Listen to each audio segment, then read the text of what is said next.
see today with 4 or 5 kids and there's no father to be seen anywhere. Or it may be that there are multiple fathers.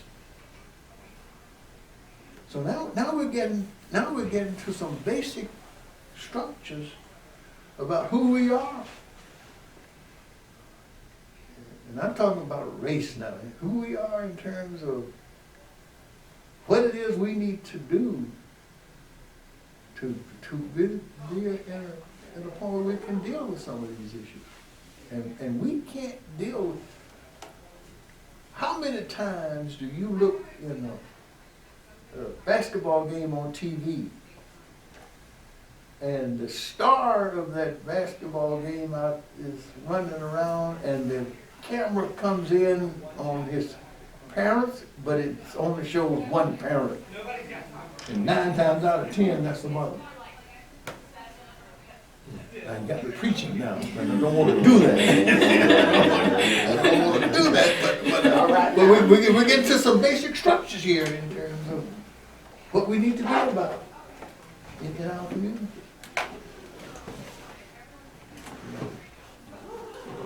Though of course there are conditions around that. There are conditions around that have made that harder to happen. Yes, harder to work. Yes. And I can't say, well, I'm a deacon at First Baptist Church. Let's get the religion going. What churches would have a role to play in this? True. Yes.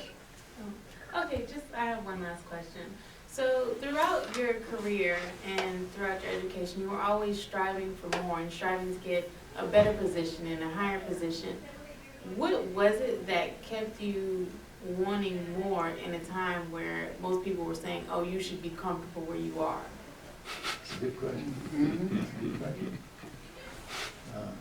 In fact, in the example that I gave you earlier about why I left the Pennsylvania State Health Department is really what that Secretary of Health this message was trying to get to me. Look at him. First black in this role, and he's not satisfied.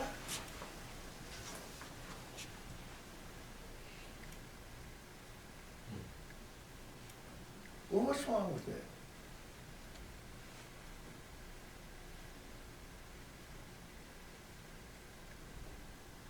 Restate your question. No, I don't mean rechange it. I mean just restate it. Restate it again, as you put it. Okay, I was just asking, what was it that kept you pushing for more and wanting more for yourself when the environment and most things around you were telling you you should be comfortable where you are, you should stay in your place, so to speak? Motivation in the face of barriers. Why weren't you content to stay? Why weren't you content to stay as the head of the division? And I've asked myself the question, well, hey, if I ask myself, why didn't you stay in Raleigh? That's easy for me to deal with that because I didn't have a job, so I had to get out of Raleigh. But when I got to some of those other places, you were making $5,000 a year. I had reached the millennium. That's right. That was the goal. Well, that was in Pennsylvania. I reached $5,000.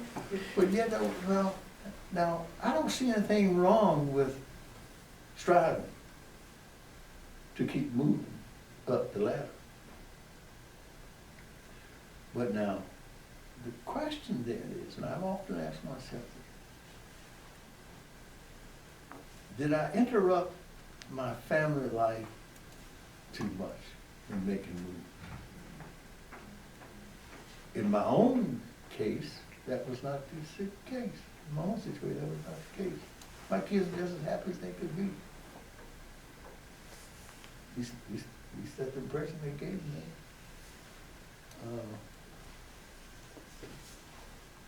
If you ever get to a point where you say you made it and you got enough, is that where you really want to be?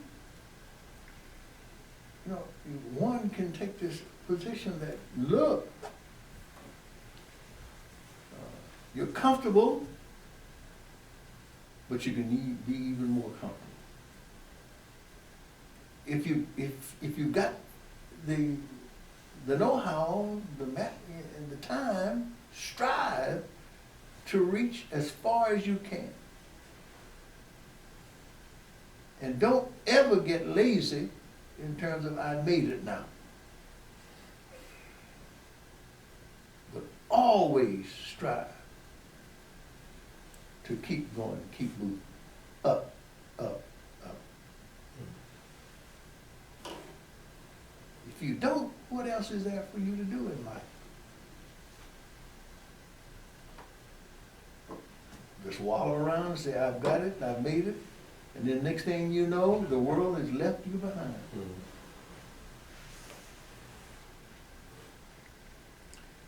If I'm making sense. Right, it's making sense. Some of us are thinking,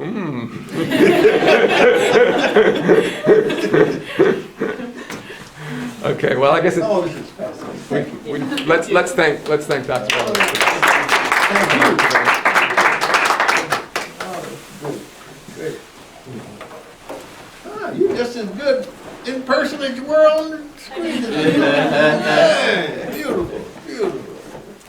Congratulations to you and continued success on whatever you're doing. Good. Have good careers, okay? Change the world. Yes. Yeah. Yeah, you didn't answer that question. Change the world? Yes. All right. Find a way. Huh? So we'll find a way. You find a way? Yeah, That's right. That's right. Yes. Thank you. Good to see you now.